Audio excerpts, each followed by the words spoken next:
Hello, everyone. Welcome to Judging Freedom. Judge Andrew Napolitano here in my new podcast, where I get to say whatever I think and talk to whoever I want to about whatever the topical issues are of the moment. I'm absolutely thrilled to have my longtime friend and a person whom I admire so dearly for his personal courage, for his understanding of medicine, and for his understanding of the Constitution.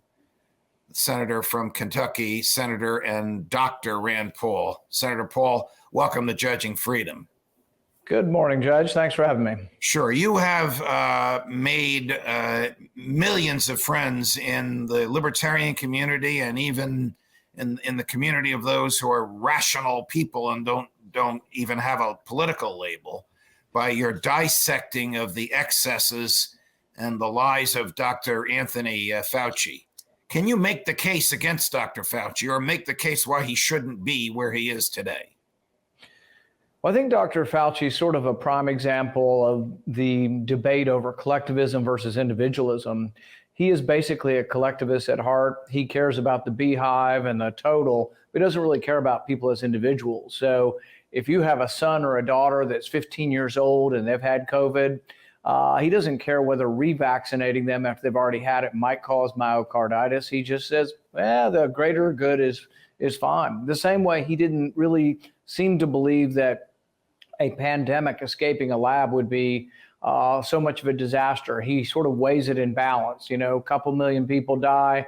Well, the research is worth it when you measure the risk of these pandemics versus, the research that's involved. He said in 2012 that basically the gain of function, taking unknown viruses, mixing them together and creating viruses that don't exist in nature, that the research would be worthwhile even if you had a pandemic. And that's really someone who doesn't really believe in the individual. He believes in the collective. When it comes to your rights or what you can do, he's been an advocate of every mandate, restricting your right to travel, restricting your right to go to school, all of these things in favor of sort of public health.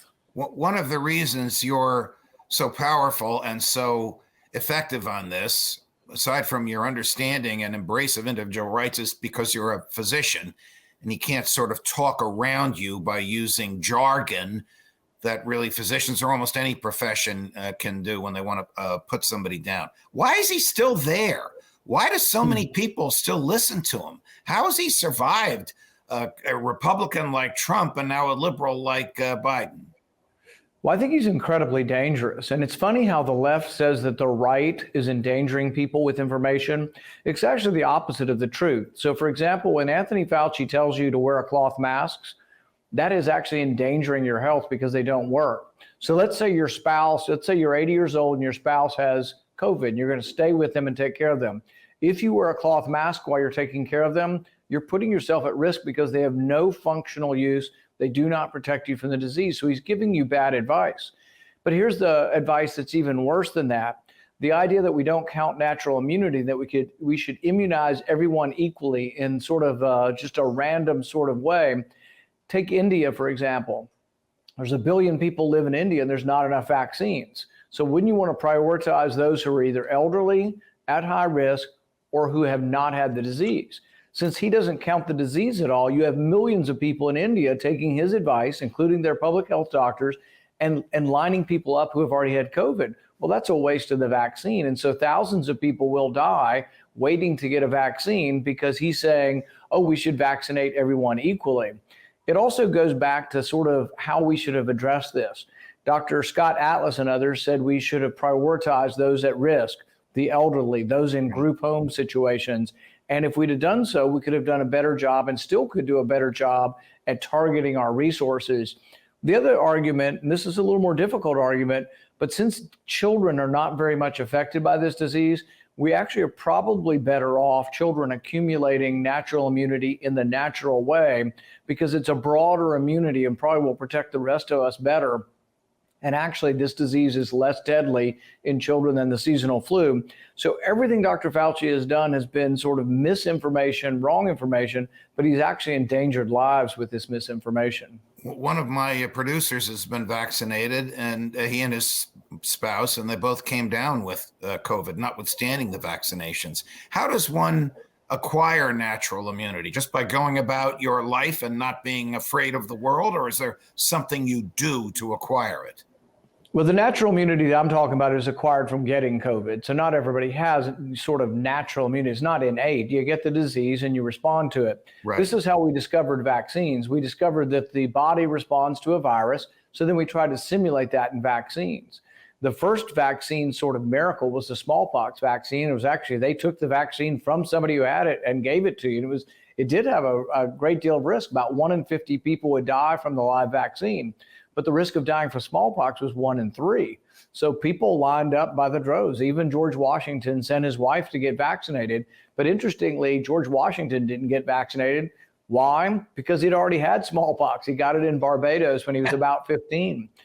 All of these knuckleheads talk about a vaccine passport. And well, we used to have it with smallpox. And I wouldn't have been for it. But interestingly, even back then, you were exempt from it if you had pox on your face and you could say you had smallpox. So we understood natural immunity for a long time. This is the first disease where you have people in modern medicine actually denying natural immunity that you acquire from it. And it may not be perfect, but we've also found that the vaccine's not perfect. We've found that people with the vaccine can get it and spread it. But the one thing I do believe is, I do believe that those who are vaccinated in all likelihood do get a less severe case of it if they do catch it. The same way people who've gotten it naturally, like myself, probably will have a less severe form if you get it again. But, you know, we've been asking some interesting questions of the CDC, and Thomas Massey's been good on this. You know, he basically asked them, if you've had the disease previously, what is the evidence of you spreading it to others?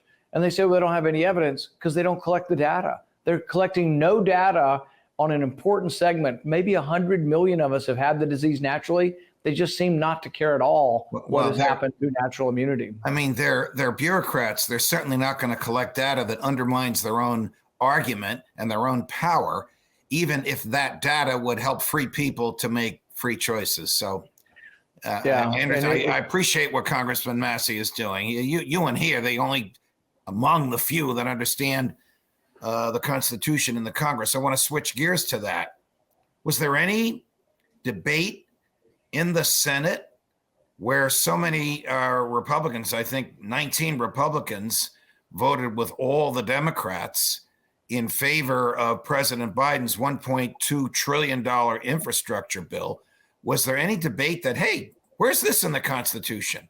Why should we be incurring $1.2 trillion in debt on top of the trillions we already just incurred? Yeah.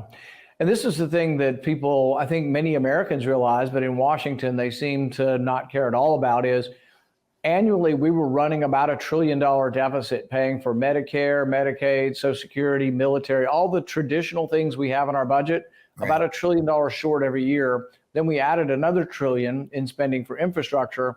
But on top of that, they added $3 trillion last year for COVID money, passing checks out to everyone. In fact, I think this was one of the big problems with Republicans running in Georgia.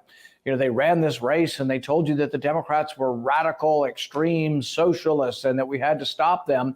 Meanwhile, both candidates down there, the Republicans, were for passing $2,500 checks to everybody. It's like, which form of socialism are you for? Which one are you against? And so I think they undermined their argument against socialism when they were also for passing out checks. But are Republicans wanting to pass out free checks to restaurants, you name it, all of that stuff continues to go on. But are you and Senator Lee and Congressman Massey the only people who question the constitutionality of this? And is anybody going to question the constitutionality of what the president and Senator Schumer and Speaker Pelosi now want, which is another $2.5 trillion for all their social redistribution of wealth? You know, I think it's taken a while for Republicans to galvanize and actually remember that we are supposed to be the party against deficits.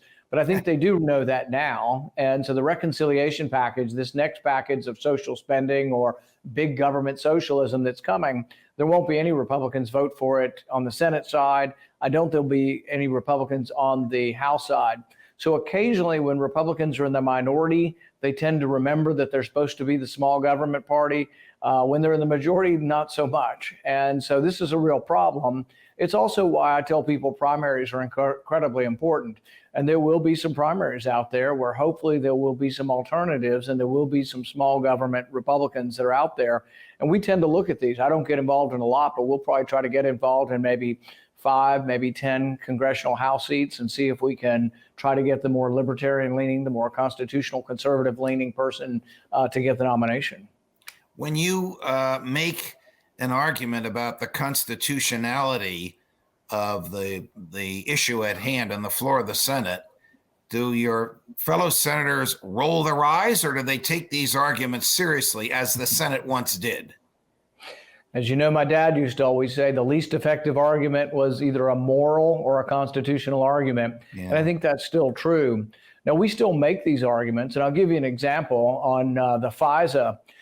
The idea that the Foreign Intelligence Court should be used to examine political candidates or to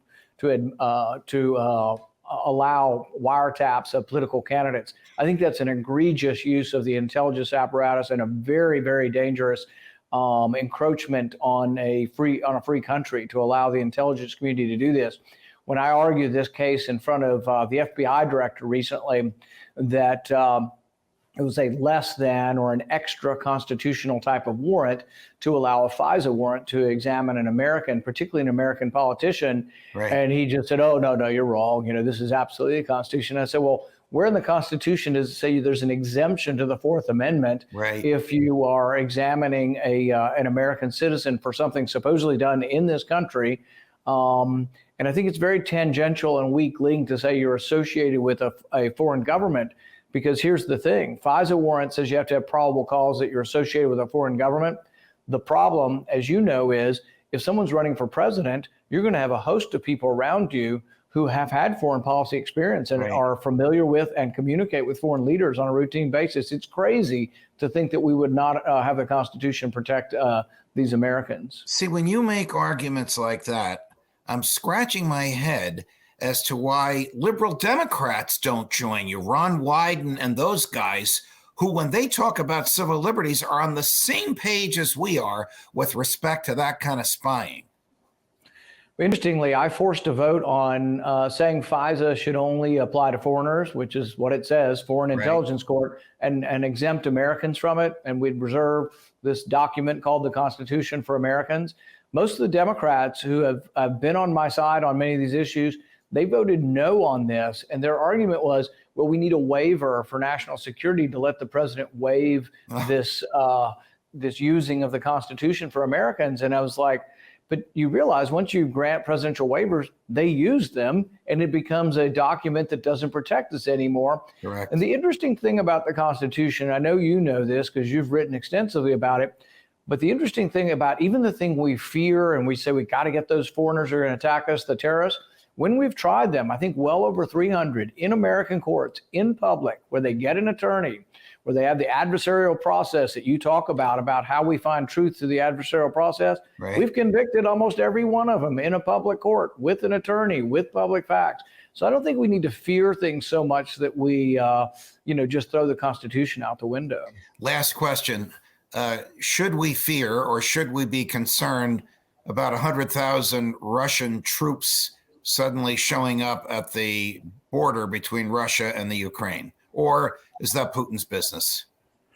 Well, I wouldn't say that we shouldn't fear it. I'm just not sure what the answer is to it. There's a complicated strife all along Russia's border that's going on, where you have many of these countries that were dominated by the previous Soviet Union. So there's many Russian speakers and ethnically Russian people in the eastern part of Ukraine, but also in the Baltic republics as well. Now, I don't want those countries to be overrun by the Soviet Union. I don't know the easy answer to stopping it. I think if you were in the Ukraine and you were trying to make a decision on this, could there be some local autonomy? I actually think the answer of federalism would be good for Ukraine and others, and that's to give the eastern part of Ukraine more local autonomy, elected government in those local areas. If Russian speakers dominate that area, allow the mayors and the governors to have more autonomy and try to keep one country. I think if you try to suppress their autonomy and have national sort of more Ukrainian dominance from Kiev, I think what you ended up doing is causing more strife. but it's hard to get people to be convinced that federalism actually would allow people to live together under a single system with different ethnic groups having more autonomy in their region. Senator Paul, it's always a pleasure. Thank you very much for joining us. Thanks, Judge. Good luck on your program. Thank you. All the best.